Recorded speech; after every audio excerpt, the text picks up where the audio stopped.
All right. Can everybody hear me? Yes? All right. I got a thumbs up back here. Excellent. Thank you very much. Oh, two. Thank you.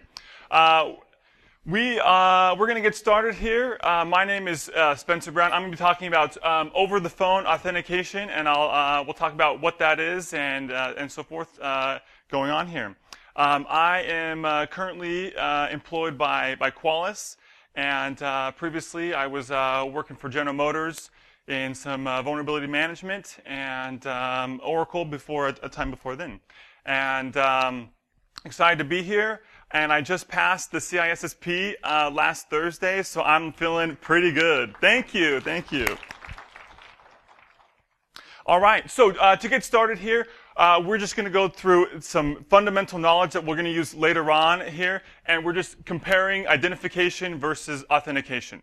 So if you're using a web app and you're going to log in, right, you have to, there's a difference between identification and authentication, right? So if we can look at some examples here, we have a username. We know that that is definitely going to be, that's going to be identification, a way to identify the individual. And then a mechanism to authenticate them might be a password, right?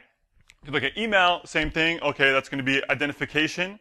And then maybe authentication could be facial recognition or something like that, right? And with some of the biometrics, we know that some of the identification, authentication is pushed into one. So some basic knowledge here, but again, fundamental as we move forward here.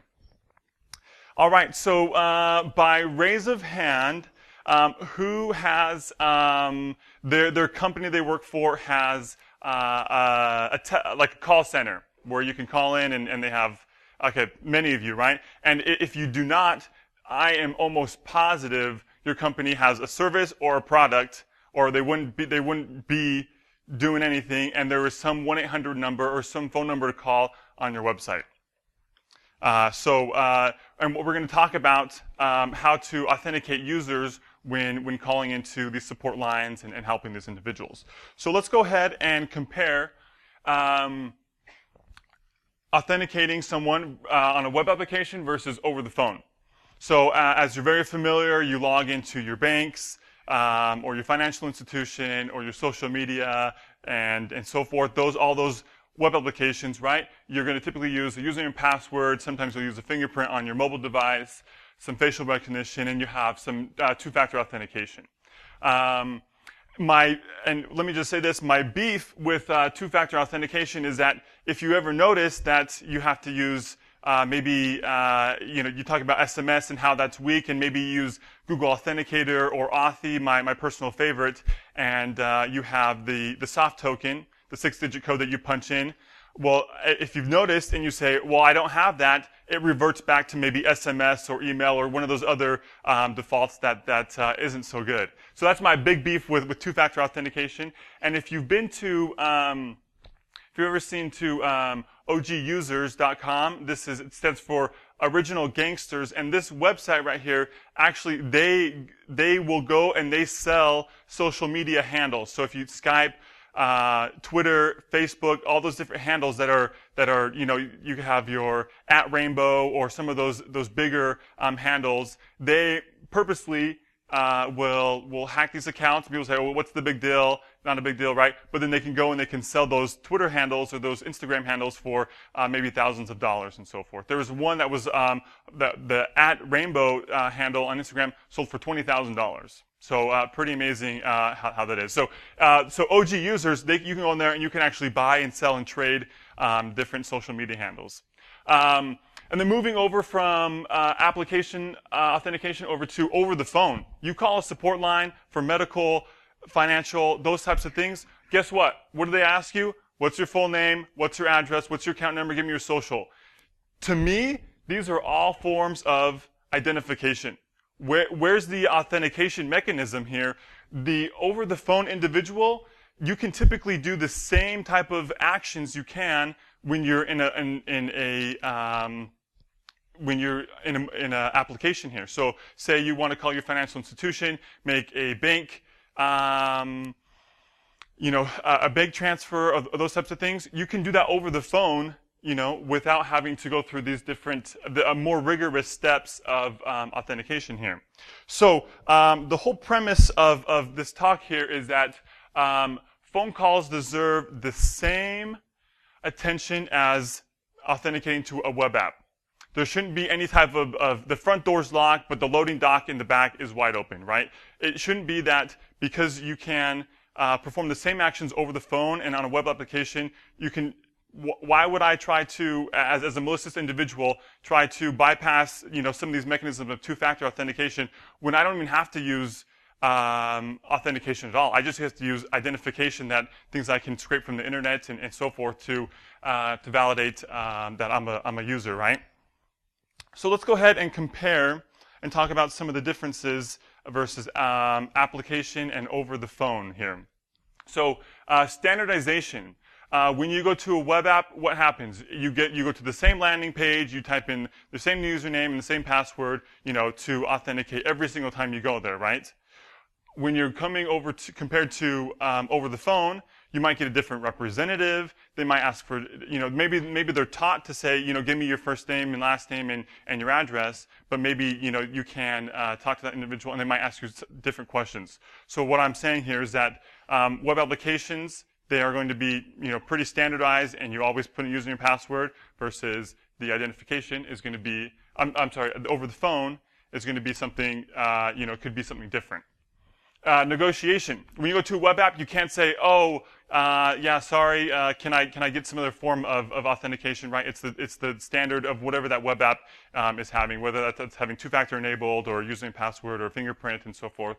Whereas over the phone, you can do a little bit of social engineering. You can talk to the individuals, hey, I have a crying baby here. Can you help me? I'm locked out. I'm X, Y, and Z, and I need to get in this account. And a lot of times that they'll work with you. So you can negotiate while you're over the phone.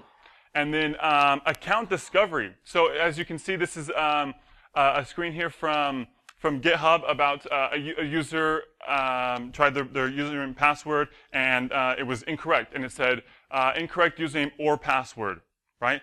If the web app is configured, it's not going to tell you if that identifier, that individual actually has an account. Whereas over the phone, you can call in and you can say, if you want to find out if I or any one of you have an account with Chase or another financial institution, you just call in and say that name, and they say, I can't find you in my system. Well, then you automatically know, well, guess what? They don't have an account there. Or they say, oh, yeah, I can find you here.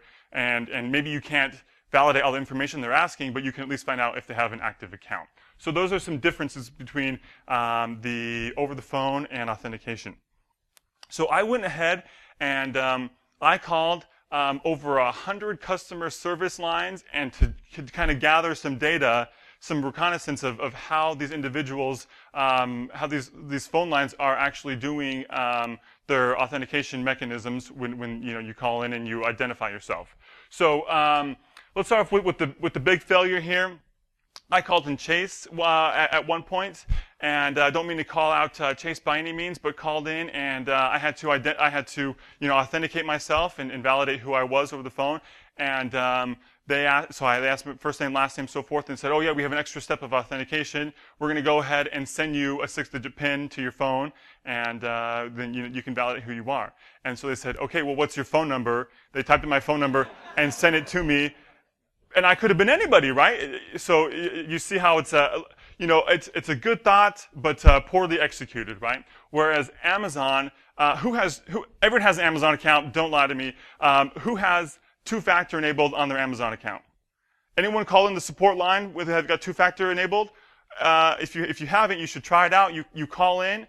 And the user is actually, you call in, they ask for your first name, last name, those types of things, and then they say, oh, well, guess what? You have second factor enabled. They're going to send you a code, and they go ahead and send you a code. It's a text message, right? So we can talk about those reasons how SIM jacking and so forth are possible. But again, it's going to be, that is one of the best findings I found was Amazon being able to to do that. When I spoke to someone on the phone on Amazon, I was trying to price some information about their CRM and how that integrates. And I talked to 3 individuals specifically, and they told me about the same thing, that when I call in and identify myself, their CRM is actually a screen, and it has basically a text box that says, send a text message to this person, and here's their phone number, and then it has a little text box where they can type in that number. So basically, that support individual wasn't able to even see my account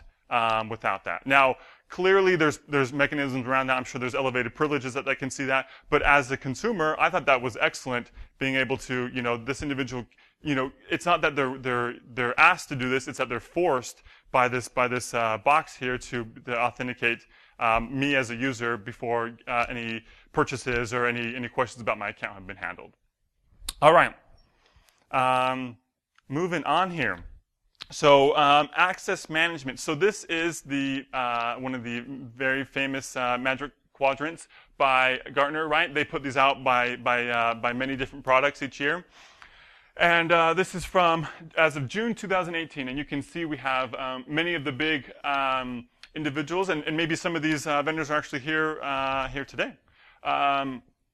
So I went ahead and I called all of these individuals, and I talked to them about their support for single sign-on and two-factor authentication, and how the two-factor supports soft tokens and emails and SMS and phone calls and all those different things.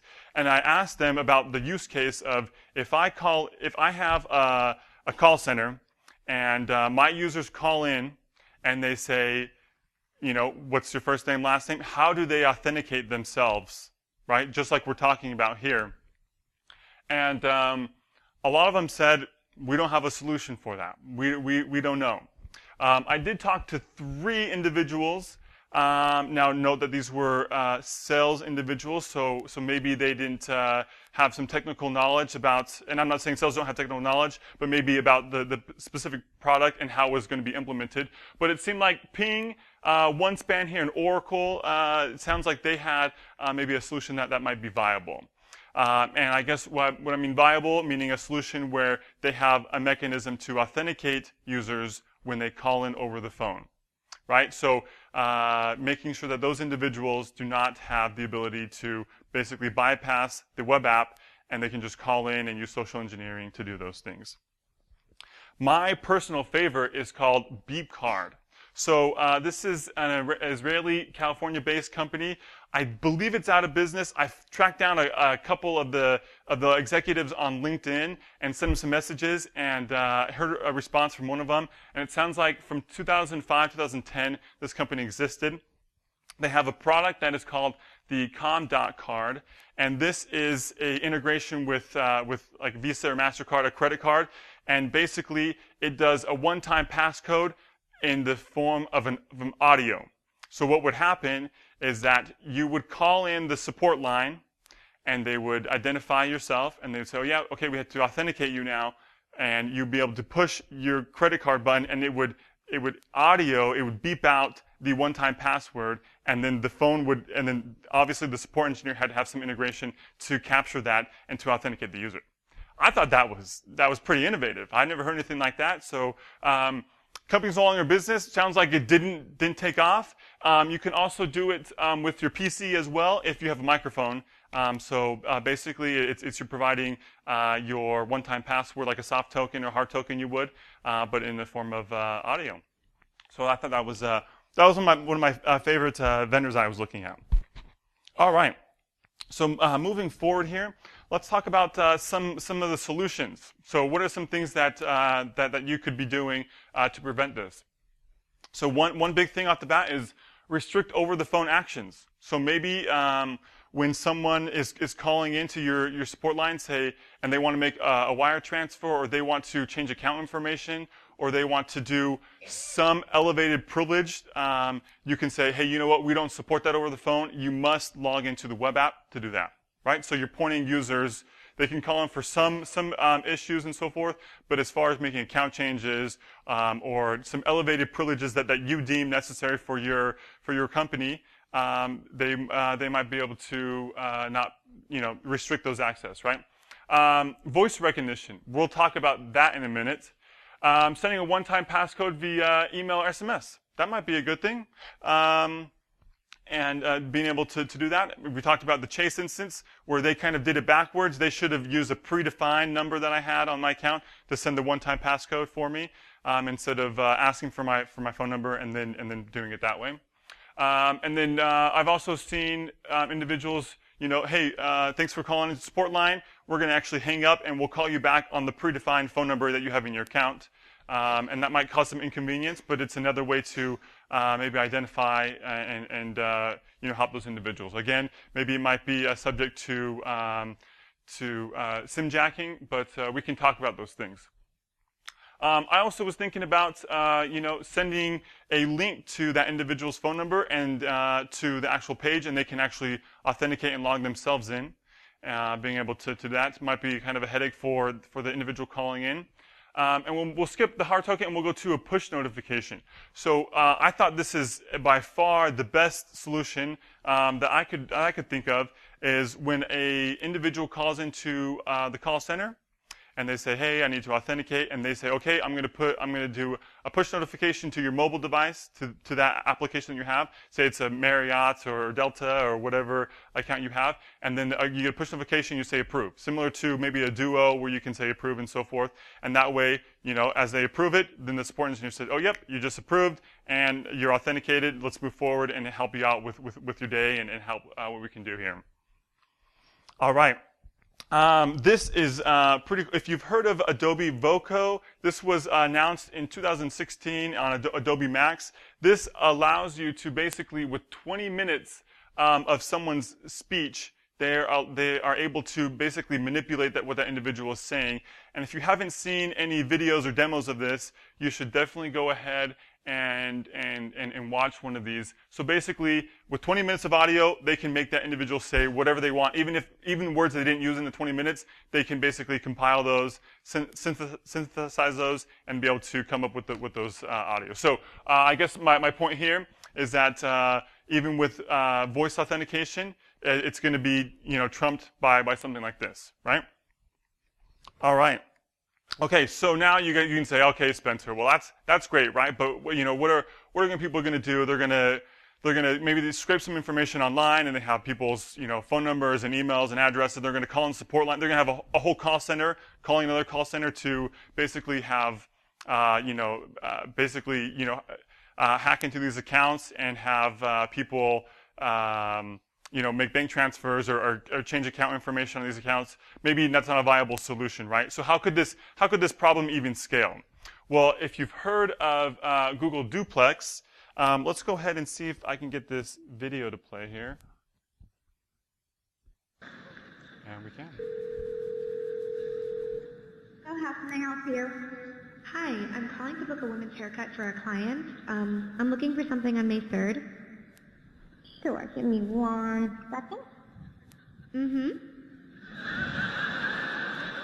Sure, what time are you looking for around? At 12 p.m. We do not have a 12 p.m. available. The closest we have to that is a 1:15. Do you have anything between 10 a.m. and 12 p.m.? Depending on what service she would like. What service is she looking for? Just a woman's haircut for now. Okay, we have a 10 o'clock. 10 a.m. is fine. Okay, what's her first name? The first name is Lisa. Okay, perfect. So I will see Lisa at 10 o'clock on May 3rd. Okay, great. Thanks. Okay, so that is Google Duplex, and that was announced just a few months ago at Google's event there. And since then, they've added the ability to say, people, when this was first announced, if you weren't following, people said, oh, okay, this is a huge deal, being able to basically impersonate a human being, right, as a computer. And so Google said, okay, great, well, let's go ahead. And they said, and now at the very beginning, they're going to say, hey, this is Google Assistant, and I'm here to book X, Y, and Z and do that for those individuals. Well, let's just say that this gets into the wrong hands, and they remove the first part about identifying who they are. Potentially, you could have, using this thing and using Google Authenticate or Google Duplex, and scrape a bunch of people's information. Maybe you get a dump from everyone's first name and email and social, and then you could have Google Duplex call all these call centers at scale and be able to make all these, maybe they want to do wire transfer, change the email address on the account, or do X, Y, and Z just to compromise the account. They could absolutely do so here. So just keep that in mind. All right. Whoops. How can I help you?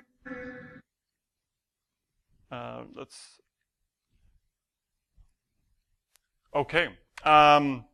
I'm wrapping up here, so we're gonna skip the CAPTCHA part here. But maybe in the future there'll have to be some form of CAPTCHA for phone calls, making sure that a Google Duplex or maybe it's an evil twin might not come in and be able to identify and impersonate a human here.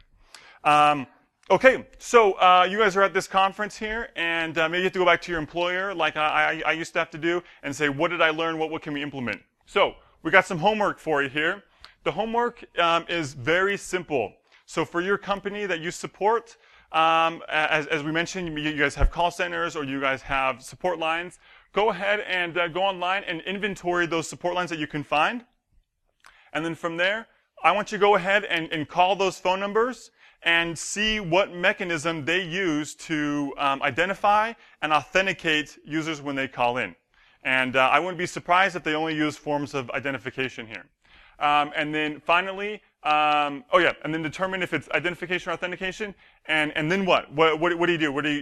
You're gonna talk to the call support manager and say, hey, this needs to be fixed, or you're gonna talk to security? I mean, what needs to happen, right? So think about some ways that you can do that. There's a number of different solutions out there, or maybe there's some additional training that you could have for the support engineers and so forth to keep that in mind.